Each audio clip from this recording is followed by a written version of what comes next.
병원에서 퇴원하던 날 이상하게 예감이 좋지 않았습니다. 의사는 큰 병은 아니라고 했습니다. 수치가 좋아졌다고 조심해서 생활하면 된다고 했습니다. 고개를 끄덕이며 들었습니다. 하지만 몸은 솔직했습니다. 퇴원 당일 병원 계단을 내려오는데 숨이 찼습니다. 예전 같으면 아무렇지 않게 오르내렸을 계단이었습니다. 손잡이를 잡았습니다. 그 손잡이가 차가웠습니다. 집에 돌아와서도 몸이 낯설었습니다. 밤이면 심장이 빠르게 뛰었습니다. 별것 아닌 일에 숨이 가빴습니다. 몸이 뭔가를 알고 있는 것 같았습니다. 의사가 모르는 것을 몸이 먼저 알고 있는 것 같았습니다. 그 느낌을 무시하고 싶었지만 나이가 들면 그런 감각이 더 또렷해집니다. 살 만큼 살면 몸의 말이 들립니다. 두 아들은 번갈아 문병을 왔습니다. 겉으로는 효자였습니다. 얼굴을 보러 온다고 했고 걱정된다고 했습니다. 처음엔 그 말이 고마웠습니다. 그런데 시간이 지나면서 대화가 늘 같은 방향으로 흘렀습니다. 아버지, 땅 정리는 어떻게 하실 생각이세요? 건물 명의는 미리 정해두는 게 좋지 않겠어요? 저는 웃으며 넘겼습니다. 속으로는 다른 생각을 했습니다. 아직 살아있는데 벌써 나눌 생각부터 하는구나. 서운하다고 말하지 않았습니다. 그래봤자 소용없다는 걸 알았습니다. 자식들이 나쁜 게 아니라 재산 앞에서 사람이 그렇게 된다는 걸 압니다. 그래도 씁쓸했습니다. 반면 며느리는 달랐습니다. 큰아들 며느리였습니다. 문병을 오면 말이 많지 않았습니다. 그냥 왔습니다. 죽을 끓여왔고 약을 제때 먹었는지 확인했습니다. 밤이 깊어지면 이불을 여며주었습니다. 재산 이야기는 단 한 번도 꺼내지 않았습니다.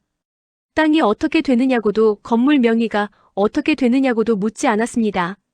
처음엔 그냥 그러려니 했습니다. 그런데 며칠이 지나면서 생각이 달라졌습니다. 이 사람은 왜 아무것도 묻지 않을까? 모르는 것도 아니고 관심이 없는 것도 아닐 텐데. 그러다 알았습니다. 이 사람은 그게 목적이 아니었습니다. 그냥 사람을 보러 온 것이었습니다. 아픈 사람 곁에 있으러 온 것이었습니다. 저는 그날 밤 혼자 천장을 바라보며 결심했습니다. 마지막 선택을 스스로 해야겠다고. 재산은 피를 따라가는 게 아니라 마음을 따라가야 한다고. 그리고 그 마음이 어디에 있는지 저는 이미 알고 있었습니다. 결심을 한 뒤에도 며칠을 더 생각했습니다. 섣불리 움직이고 싶지 않았습니다. 나이가 들면 감정이 앞서는 경우가 있습니다. 서운한 마음에 충동적으로 결정을 내렸다가 나중에 후회하는 일도 봤습니다. 그래서 천천히 들여다봤습니다. 며칠을 두고 아침에 눈을 뜰 때마다 같은 질문을 했습니다. 지금도 같은 생각이냐고. 매번 대답은 같았습니다. 변호사를 조용히 불렀습니다. 아들들에게는 말하지 않았습니다. 병원 일로 잠깐 나간다고만 했습니다. 사무실은 작고 조용했습니다. 변호사는 서류를 펼쳐놓고 기다렸습니다.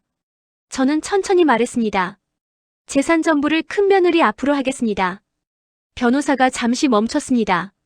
놀란 표정을 감추려 했지만 감추지 못했습니다. 펜을 들다가 내려놓으며 물었습니다. 아들분들은 아십니까? 모릅니다. 알 필요도 없고요. 변호사는 한 번 더 확인했습니다. 이런 경우 나중에 분쟁이 생길 수 있다고 충분히 생각하신 거냐고 했습니다. 저는 고개를 끄덕였습니다. 충분히 생각했습니다. 며칠이 아니라 사실은 훨씬 오래전부터 생각해온 것이었습니다. 병원 침대에 누워 천장을 바라보던 밤들 동안 누가 진짜 곁에 있었는지를 되짚어온 시간이었습니다. 속으로 생각했습니다. 누가 진짜 가족인지 나는 알고 있다. 서류에 서명을 했습니다. 손이 떨리지 않았습니다. 오히려 마음이 고요했습니다. 오래 묵은 짐을 내려놓는 것 같은 느낌이었습니다. 변호사가 봉투를 봉하면서 말했습니다. 며느리분께는 알리시겠냐고. 저는 고개를 저었습니다. 며느리에게는 아무 말도 하지 않았습니다. 그 애가 알면 부담을 느낄 것이었습니다. 혹시라도 그 마음이 달라질까봐 걱정하는 게 아니었습니다. 그 애는 그런 사람이 아니라는 걸 알았습니다. 다만 아무것도 바라지 않고 곁에 있어 온 그 마음을 그대로 두고 싶었습니다. 이유를 알면 순수했던 시간이 달라 보일 수도 있으니까요. 집으로 돌아오는 길에 하늘을 봤습니다. 구름이 천천히 흘렀습니다. 오래 살았습니다. 많은 것을 봤습니다. 그 긴 시간 끝에 내리는 마지막 선택이었습니다. 재산을 누구에게 남기느냐는 단순한 숫자의 문제가 아니었습니다. 어떻게 살았는지를, 무엇을 소중히 여겼는지를 남기는 일이었습니다. 저는 다만 마지막 선택을 스스로 하고 싶었습니다. 그리고 그 선택이 부끄럽지 않았습니다. 제가 세상을 떠난 뒤의 일은 나중에 전해 들었습니다. 아니, 정확히는 알고 있었습니다. 어떻게 흘러갈지 짐작하고 있었습니다. 그래서 변호사에게 부탁을 해두었습니다. 그날의 기록을 남겨달라고. 제가 없는 자리에서 무슨 일이 벌어지는지 마지막으로 보고 싶었습니다. 가족들은 작은 사무실에 모였다고 합니다. 두 아들과 며느리들이 나란히 앉았습니다. 분위기는 무거웠다고 했습니다.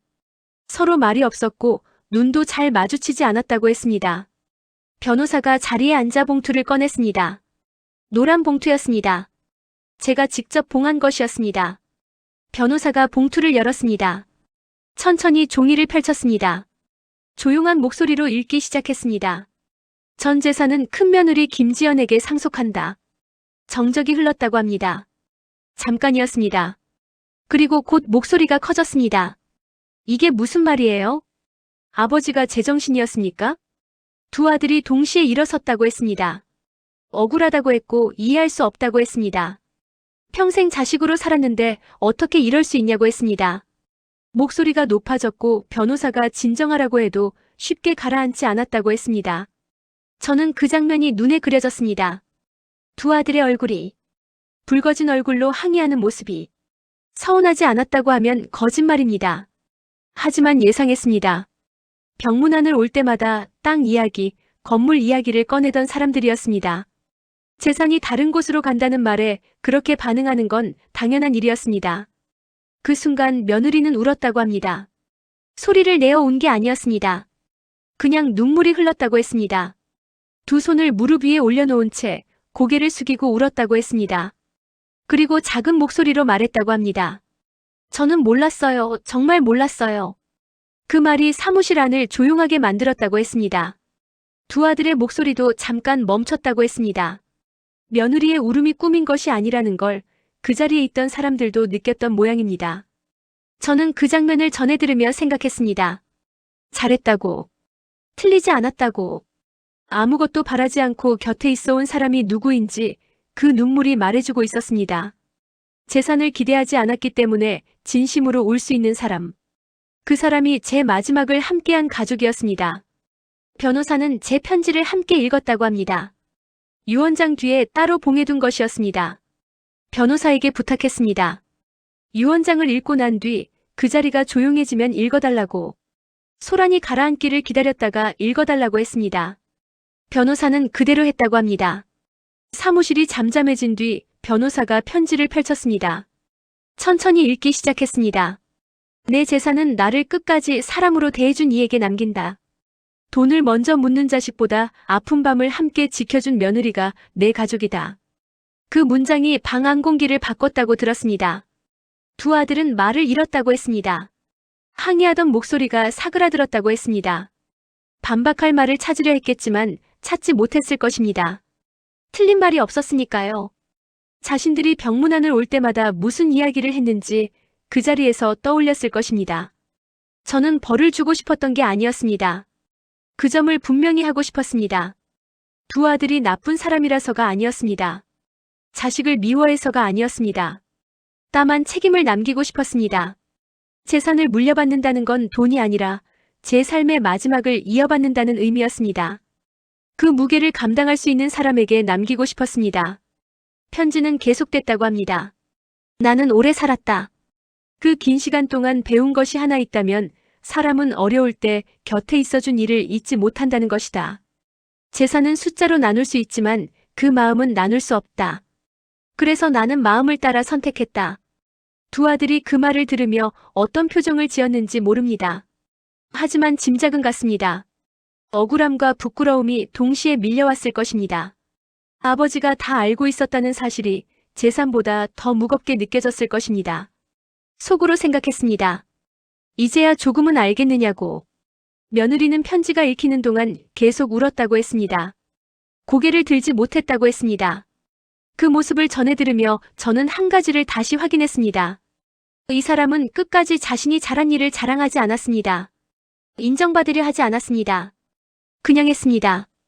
해야 할 것 같아서 그렇게 했습니다. 그 마음이 제가 선택한 이유였습니다.